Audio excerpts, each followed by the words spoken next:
बहुत दिन नहीं हुए कि भारत ने दुनिया की चौथी सबसे बड़ी अर्थव्यवस्था बनने का जश्न मनाया था, लेकिन अब देश जबरदस्त पशोपेश में है। एक ओर है डोनाल्ड ट्रंप के नेतृत्व वाला अमेरिका, जिसने भारत को चीन और रूस से भी ज्यादा बड़ा प्रतिस्पर्धी मान लिया है, और दूसरी ओर है चीन, जो पश्चिमी दुनिया से अलग पड़ते भारत का हाथ थामकर अब भी साथ देने को तैयार नहीं है। यही वजह है कि सारी जुगत कर लेने के बाद भी चीन ने अभी तक भारत को रेयर अर्थ या दुर्लभ खनिज देने की बात नहीं मानी है, जबकि डोनाल्ड ट्रंप और यूरोपीय संघ से बातचीत के बाद चीन अमेरिका और यूरोपीय संघ के देशों को इन खनिजों की सप्लाई करने लगा है। अगस्त के अंत में नरेंद्र मोदी चीन की यात्रा करने वाले हैं। उम्मीद की जा सकती है कि वो चीन को इसके लिए राजी कर पाने में सफल रहेंगे। इन दुर्लभ खनिजों की आज ज़रूरत ऐसी है कि डोनाल्ड ट्रंप को इनका निर्यात खोलने के लिए शी जिनपिंग को फ़ोन कर राज़ी करना पड़ा था। इनकी ताकत ही है कि आपने पिछले कई दिनों से अमेरिका और यूरोपीय संघ की ओर से चीन के प्रति कोई गंभीर बयान नहीं सुना होगा। भारत में फ़िलहाल इलेक्ट्रॉनिक्स, इलेक्ट्रिक गाड़ियाँ, रिन्यूएबल एनर्जी और डिफेंस जैसे क्षेत्र इन दुर्लभ खनिजों की कमी से गंभीर तौर पर प्रभावित हैं। अब इस कमी का असर इनके उत्पादन पर भी पड़ने लगा है। प्रदूषण मुक्त टेक्नोलॉजी से लेकर देश की रक्षा के लिए ज़रूरी उपकरणों तक दुर्लभ खनिजों की अहमियत अब सबके सामने आ चुकी है। इनकी ज़रूरत लेज़र टेक्नोलॉजी में है, डेंटल सिरेमिक में और फाइटर जेट बनाने में भी। हम जानेंगे कि कैसे चीन इन दुर्लभ खनिजों का गढ़ बन गया और क्या हुआ कि आज अमेरिका, यूरोप और भारत सभी को इन दुर्लभ खनिजों के लिए चीन का मुंह देखना पड़ता है।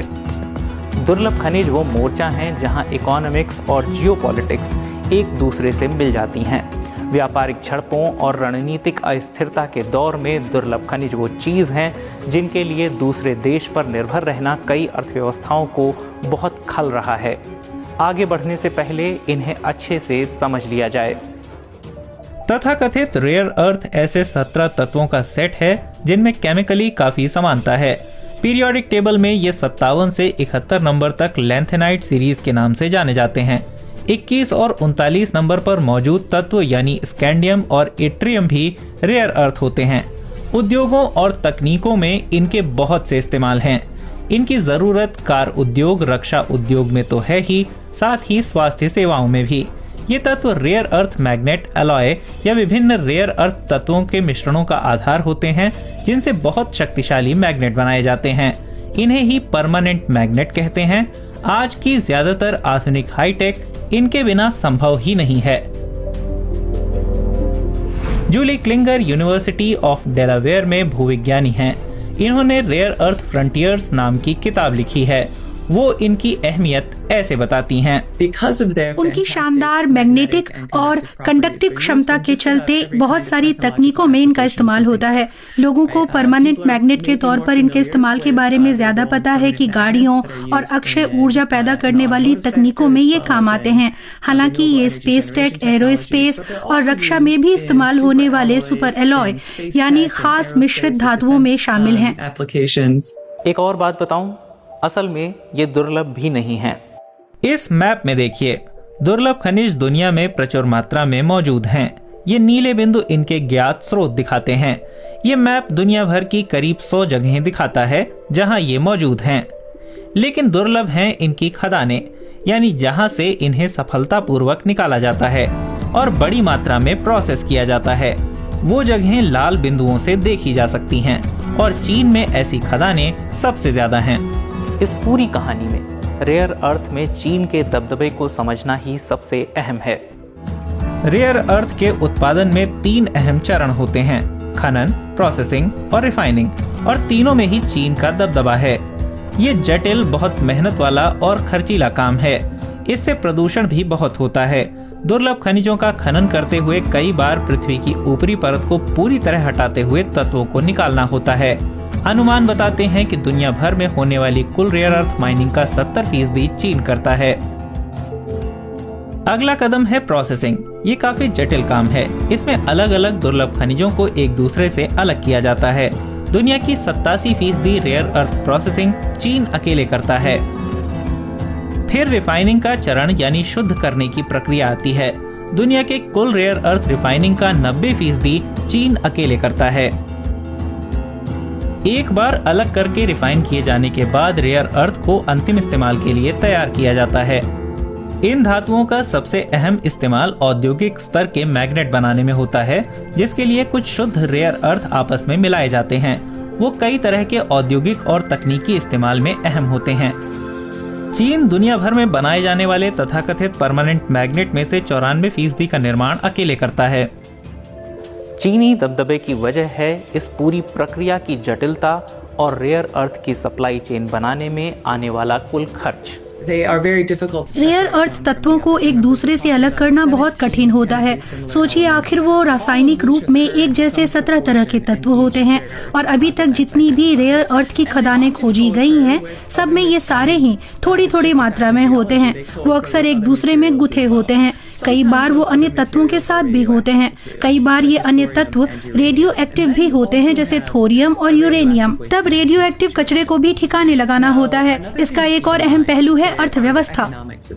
ज्यादातर देशों की ज्यादातर कंपनियों के लिए इनकी अर्थव्यवस्था का कोई मतलब नहीं।